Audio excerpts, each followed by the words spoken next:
Today on the Travel Magazine, we will take you on one of the most elegant cruise lines in the world and on an itinerary that dreams are made of.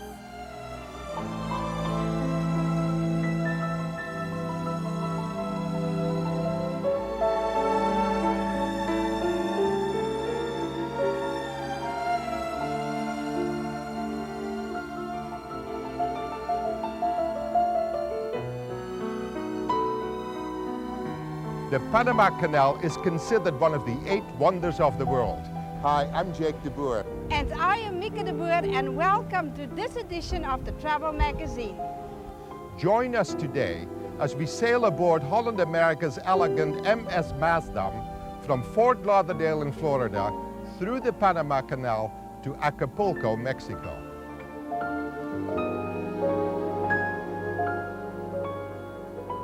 The Panama Canal is the epic story of dreamers and builders. And as one early reporter wrote, this canal is both a first and last. Man will never again build with such scope, such imagination. After a series of attempts to build the canal failed, the United States purchased the French holdings in Panama. Despite malaria and temperatures of over 100 degrees, the work went on, and the canal was officially opened in 1914. The Holland America Line is one of the oldest shipping companies in the world. We started operating in 1873. That was the first one. So over almost 125 years, the company has had several Maasdams, and this is the fifth generation. It's unique that a ship's name has been around for such a long time. What better place to start our cruise than Fort Lauderdale in beautiful sunny southern Florida.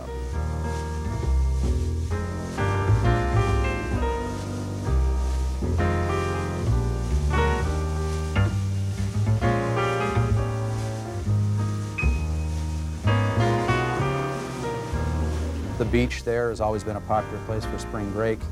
It's just a real nice place for people to go to vacation. No problem killing some time in Fort Lauderdale. It's a wonderful place.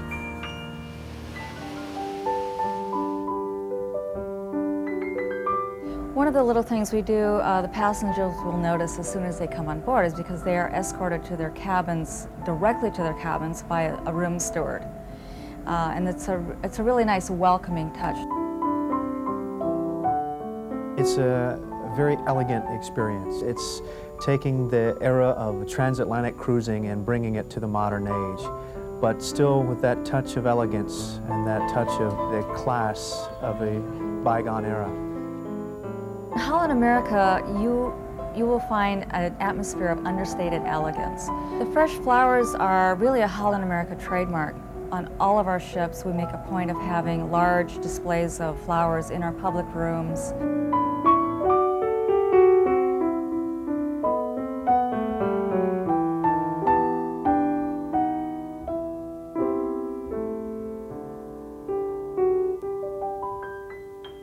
The captain and the hotel manager meet you at the door to the show lounge to welcome you aboard. It's your welcome aboard champagne reception. He greets each and every passenger there at the door.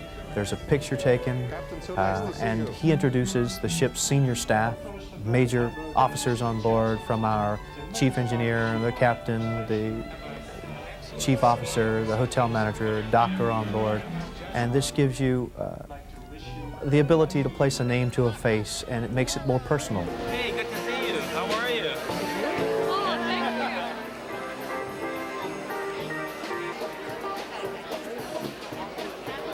you. Our first stop is the island of Grand Cayman.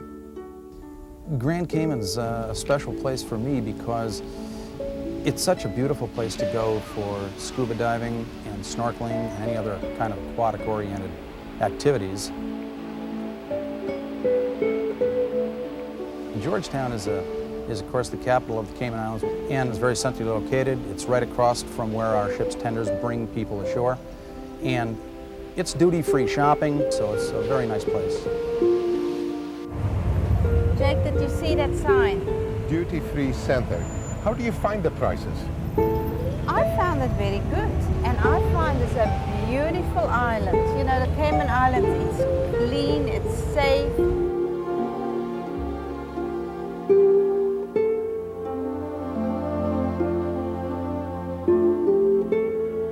We will be back with more of the travel magazine just after this, so stay with us.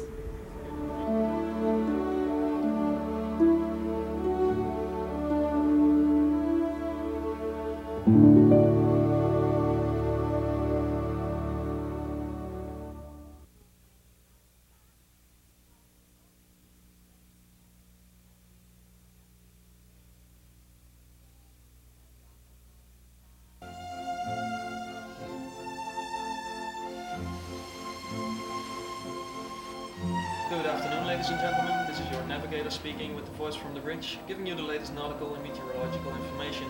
This ship is so modern that basically we don't need a wheel anymore. I mean, we still use it in certain circumstances, but we can sail from here to China and basically without anybody on the bridge. All the instruments are feeding the information of the other instruments to each other. And they display it on one screen, and the navigator has all the information right at his fingertips and can take action with a little finger-sized joystick. The ship can maneuver like no other ship. And there's no situation bad enough where you cannot get out of with this ship. And that is really great. It is also a very good feeling of confidence. My job is really one of the greatest in the world, I believe. If you go with job satisfaction, I think I'm with the top 1% in the world. And that's not a joke, it's true. One of the highlights of the cruise is, of course, the Panama Canal. And passengers eagerly line the decks at daybreak to experience the canal transit. You start early in the morning, approximately 6 o'clock in the morning. The pilots, the local pilots, the Panamanian pilots come on board the ship along with a narrator who will be giving you a running narration of the entire day for you to be able to see it by sitting on a luxurious cruise ship going right through the middle of the Panama Canal is an incredible experience.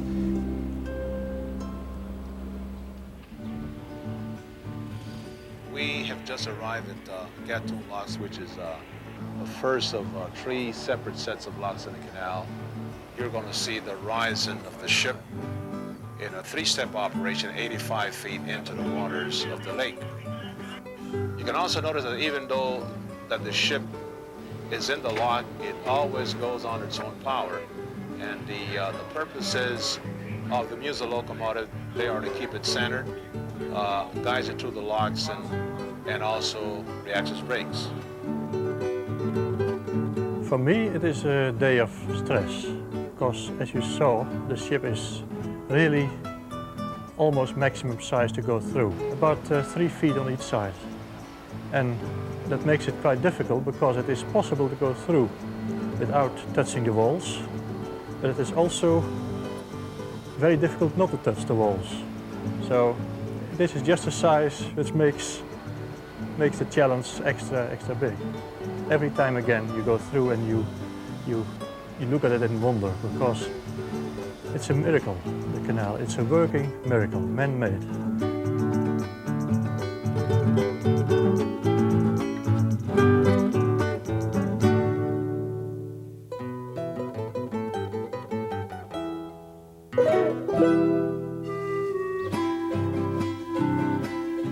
It takes approximately between 8 to 10 hours for a ship to transit from ocean to ocean.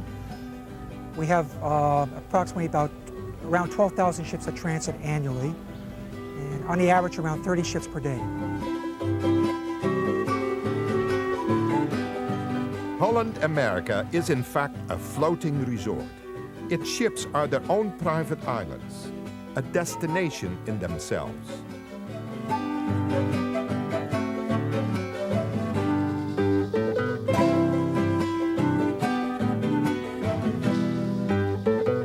There's 3 sets of locks. On the Atlantic side, there's Gatun locks, and we have Page McGill locks on the Pacific side.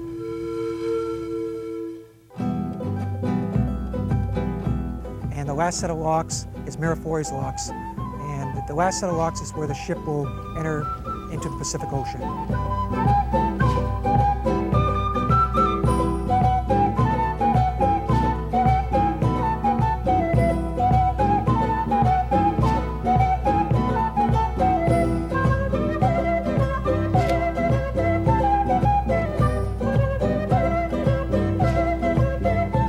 After exiting Miraflores locks, we pass Panama City, sail under the Bridge of the Americas, and enter the Pacific Ocean.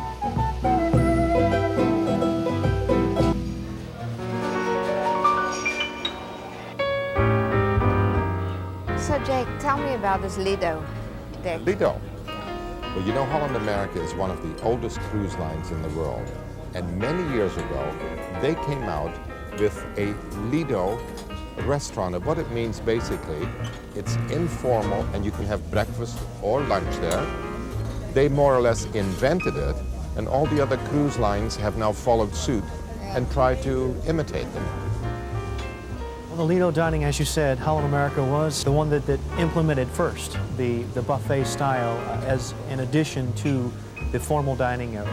And because it gives you the opportunity at breakfast or at lunch to choose whether you would like to go to the dining room and enjoy breakfast there, or if you have a busy schedule and there's many things that you need to take care of, short excursions, you need the activities that you want to go to, then you have the alternative to go to the buffet and to enjoy everything that we have available for you there.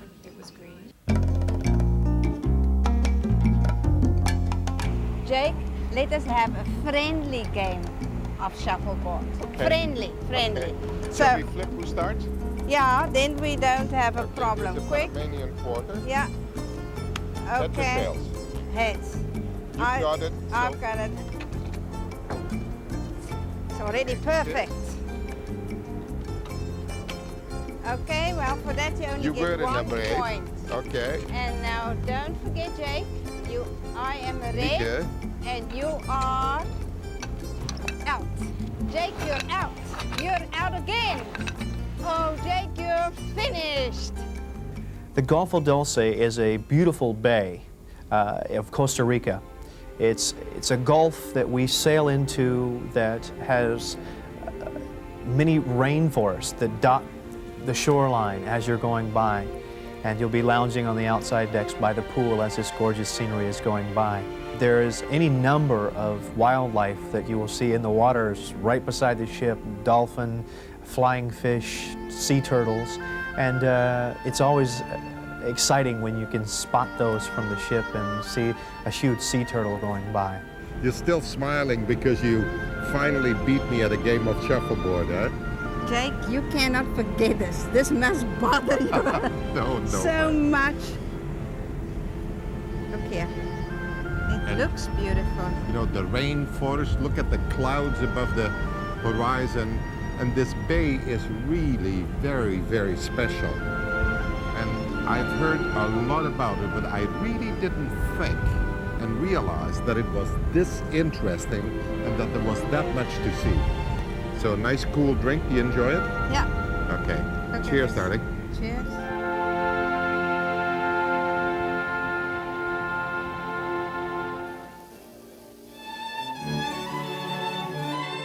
Of course, there's the late night buffet. Everybody knows, which is world famous on ships. And I think Holland America Line has probably the most extensive buffets, especially during the late night buffets. It's really an elegant dining experience in itself. Our chefs work for 3 days preparing all of the cakes and the pies, the truffles, the pedophores, everything that you can imagine as far as desserts go. And it's very, very hard, especially working here, to abstain. But it is an incredible experience. Overindulging at the midnight buffet may require a trip to the ocean spa.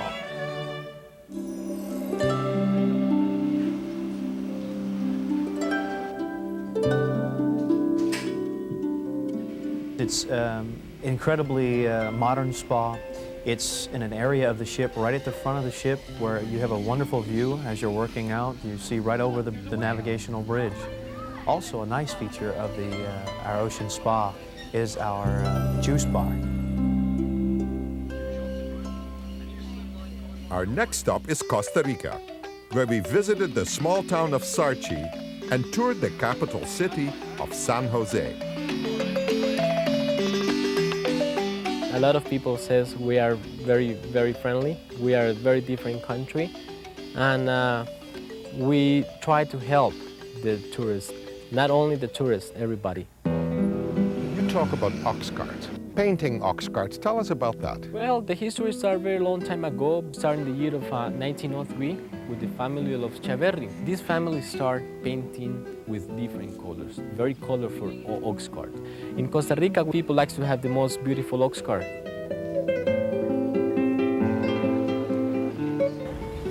Hey, Mick, how about a banana or a coconut? You know, I'm very thirsty. Fine. So the coconut. Two coconuts, please. That's as fresh as you can get it. Thank you very much. Gracias. Okay.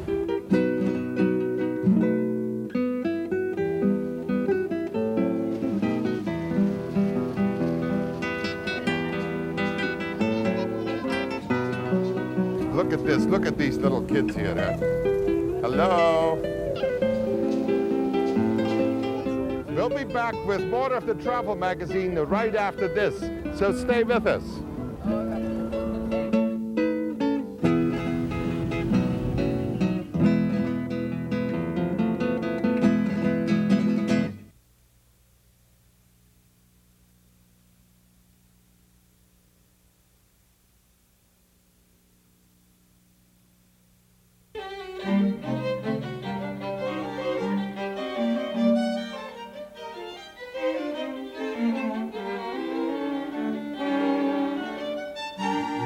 Out by the Lido Deck pool area, there's a beautiful bar called the Dolphin Bar. It's right alongside the pool area. Our waiters and waitresses will come around if you're in a deck chair, if you just want to relax and not move, or if you want to go up and enjoy the bar itself. The bartenders are incredible. They have wonderful personalities.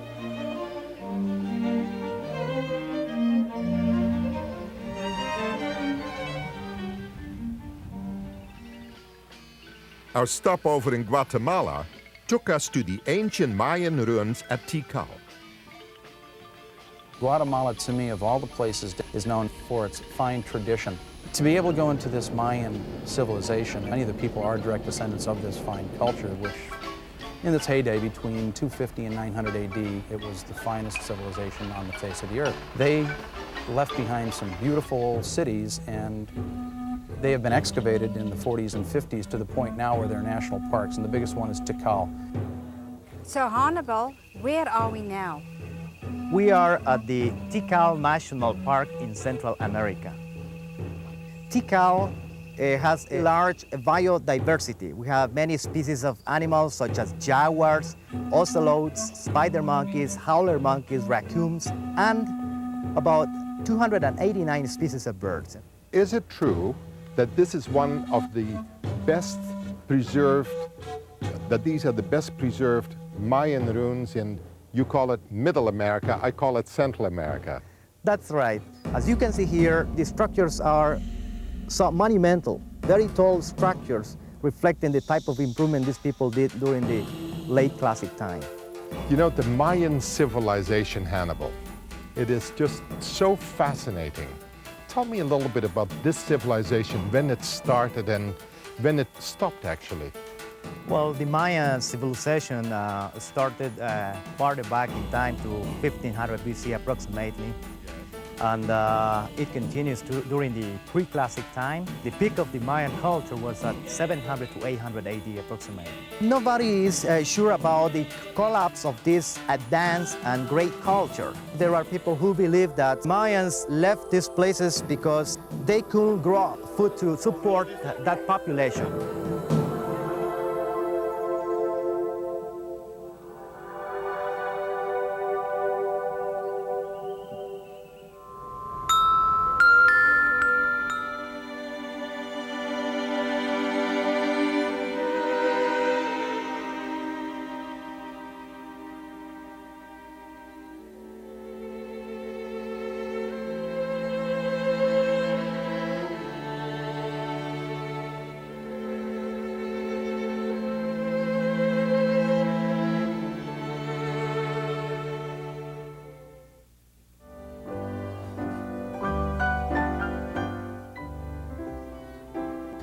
The formal evenings are, again, part of that elegance. And yes, it is expected to bring a cocktail dress or a gown or a formal tuxedo or a business suit. And it's nice in this day and age to be able to dress up and to be elegant and to attend a lovely dinner. I would like to propose a toast to all of you on the next cruise. Cheers.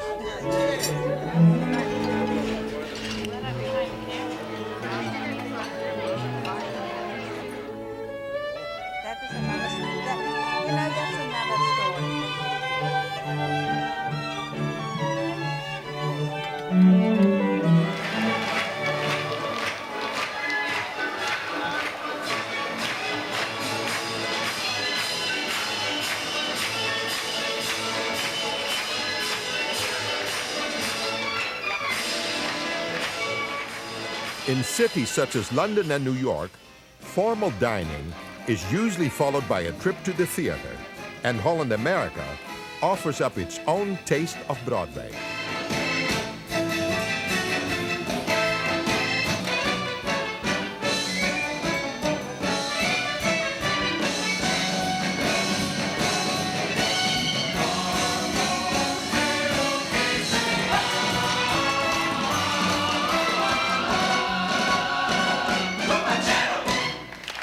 And what better place to end a cruise than in the resort city of Acapulco? The thing that you should do in Acapulco, if you've never done it before, or even if you've done it and want to go back and see it again, is the cliff divers. But Acapulco has a lot of rich tradition, and it's the largest and the hottest of all of the resorts on the west coast of Mexico. So it's a fun place to go, and it's very alive, and it's open 24 hours without a doubt. That's a nice guy, huh?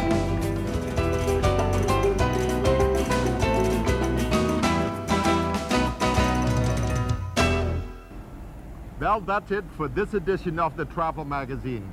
I hope you've enjoyed our cruise as much as we have. From the MS Maasdam, I'm Jake de Boer. And I am Mieke de Boer. Until we meet again.